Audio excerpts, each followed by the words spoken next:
প্রধানমন্ত্রী নরেন্দ্র মোদীর ভাষণ লজ্জাজনক। বাংলাকে অপমান করেছেন, বাংলার মা বোনেদের অপমান করেছেন, দেশের মা বোনেদের অপমান করেছেন প্রধানমন্ত্রীর মঞ্চ থেকে।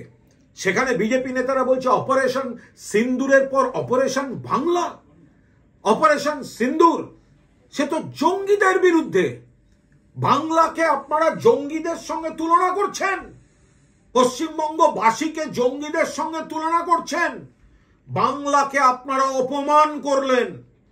মমতা বন্দ্যোপাধ্যায় এতদিন বলেছিলেন সমস্ত রাজনীতির ঊর্ধ্বে উঠে দেশের স্বার্থে আতঙ্কবাদ বিরোধী লড়াইতে আমরা কেন্দ্রের পাশে।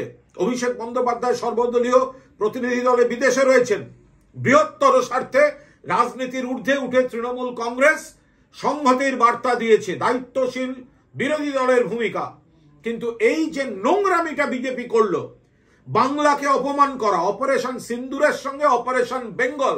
মমতা ব্যানার্জি বলেছেন ক্ষমতা থাকলে আগামীকাল ভোট করে দেখুন কত ধানে কত চাল বাংলার মানুষ বুঝিয়ে দেবেন। আমরা বলছি এই বিজেপি, এই প্রধানমন্ত্রী সৌজন্যের রাজনীতির বাইরে গিয়ে বাংলাকে, বাংলার মা বোনেদের অপমান করলেন। অপারেশন সিন্দুর আমরা রাজনীতির ঊর্ধ্বে উঠেছিলাম, আপনারা কিন্তু সেই সিন্দুরকে রাজনৈতিক স্বার্থে ব্যবহার করতে গেলেন। এর জবাব মুখ্যমন্ত্রী দিয়েছেন। প্রধানমন্ত্রীর এই যে সস্তা রাজনীতি, নির্লজ্জ রাজনীতি, এই যে রাজনীতিটা তিনি করলেন, যখন দেশের স্বার্থে তৃণমূল কংগ্রেস কর্তব্য পালন করছে তখন আপনারা এসে বাংলাকে অপমান করলেন, বাংলার মা বোনেদের অপমান করলেন।